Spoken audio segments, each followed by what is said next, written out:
সে তো সারা থাকবেই, কারণ একমাত্র তৃণমূল কংগ্রেস, যার নেত্রী মমতা বন্দ্যোপাধ্যায় এবং দেশের একমাত্র মুখ্যমন্ত্রী সামাজিকভাবে মানুষের পাশে এবং আর্থিক সচ্ছলতা ফিরিয়ে আনার জন্য যেভাবে সাধারণ মানুষের পাশে আছে, ভারতবর্ষের কোনো রাজনৈতিক দল, পশ্চিমবঙ্গে তো নয়, সাধারণ মানুষের পাশে নাই। স্বাভাবিক কারণে মানুষ, যে দল, যে সরকার তাদের পাশে থাকে, তাদের স্বতঃস্ফূর্ত উন্মোদনা থাকবে। দেখুন, মমতা বন্দ্যোপাধ্যায়, অভিষেক বন্দ্যোপাধ্যায় যা উন্নয়ন করে দিয়েছে, খুব বেশি উন্নয়নের জায়গা নেই। যে কয়েকটা যে বিষয় আছে, ধরুন আমাদের ফুল মার্কেট যেটা আছে দেউলিয়া, একদম হাই রোডের উপরে এটা উঠে গেছে। আপনারা জানেন যে একটা প্রস্তাবিত ফুল মার্কেট পানশিলাতে একটা হাফ ডাউন অবস্থায় আছে। তো আমরা ইলেকশনের আগে সুমিত্রা দি আছেন, ওই এলাকার জেলা পরিষদের মেম্বার, নতুন যিনি ডিএম সাহেব এসেছেন, ওনার সঙ্গে আলোচনা হয়েছে, বিদেশের সঙ্গে আলোচনা হয়েছে। আমরা একটা প্রাথমিকভাবে ব্যবসায়ীদের ডেকে একটা আলোচনা করেছি, বিজয় অফিসের উচ্চ পর্যায়ের বৈঠক হয়েছে।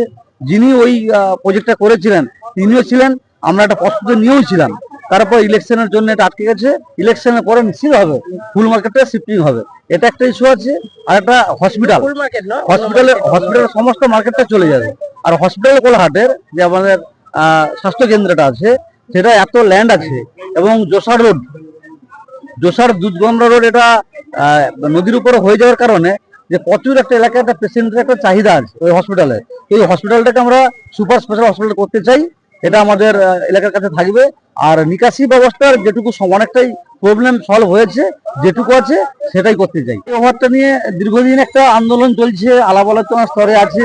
এগুলো তো কেন্দ্রীয় সরকারের একটা বিষয় থাকে, সে জায়গায় তাদের অনুমোদনটা আমাদের কাছে এসে গেলেই নিশ্চিতভাবে এই ফ্লাইওভারটা হবে। তার জন্য তৃণমূল কংগ্রেসকে কিন্তু আন্দোলন করছে। আপনারা দেখেছেন এর আগেও নানাভাবে সুমিত্রা দি অনেকবার ওইখানে আন্দোলন করেছেন। আমাদের যিনি এমএলএ সাহেব আছেন, বিপ্লবদা এসেছেন, আমার লোকাল নেতৃত্বের এখানে যারা আছেন পুলিশিদার, তারা প্রত্যেকেই এই মানুষের এই সমস্যার সমাধান করার জন্য কিন্তু বদ্ধপরিকর। আজকে প্রচারটা করেছে দেউলিয়া ফুল মার্কেট, মাছ সবজি যা মার্কেট আছে, আর এটা হচ্ছে ফুলশিতা হাটে, এই দুই জায়গায় প্রচারটা হয়েছে।